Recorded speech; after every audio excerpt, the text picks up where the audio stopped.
mucho gusto. Mucho gusto. So what was it about 1992 that attracted you?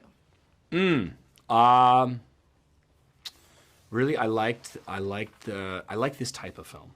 First off, I like films like The Town or Den of Thieves, heist films that are really grounded, and they have complex personal relationships.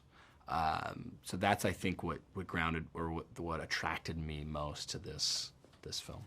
And you play a character who has this complex relationship with his father. But what I like about him is that he shows some sort of morality as a criminal. Yep. Yeah, I think father-son relationships are complicated in general, and you don't have to have the same values or morals as they do.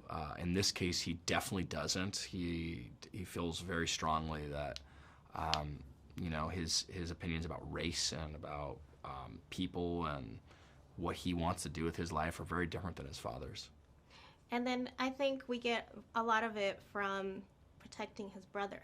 Yeah, he's got to be the voice that is contrarian to his father in this. I mean, he's like, you don't have to live this life. You don't have to go down this road. You know, he wants a better life for his brother. And one of the things I liked about this film is that it shows both sides. You have Tyrese, who could kind of encourage the son to follow everything that's going on in the city, the riots, or he's like the better person. Yep, exactly.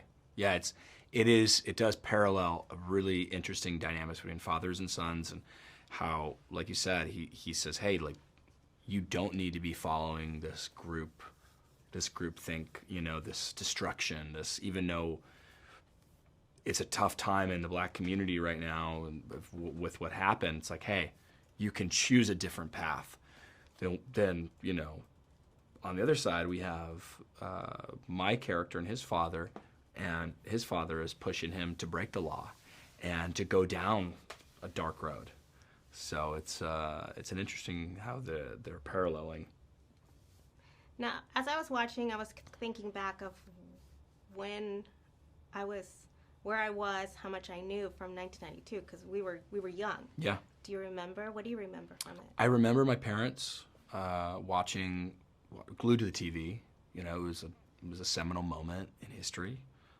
I remember it being there was a lot of polarizing energy around it. And so I think getting to explore it as an adult and like know what the story we're really telling now was interesting. Yeah. And just to wrap up, the one thing you're taking away from 1992. Complicated times. Yeah. So times haven't really changed. No. I think we've made progress, and at the same time there's a lot of polarizing points of view about the world and what world we're living in, and and that's going to continue, I think, in the future. Yeah. Well, thank you so much. Muchas gracias. Muchas Un gracias. placer. Sí. Hasta luego. Hasta luego.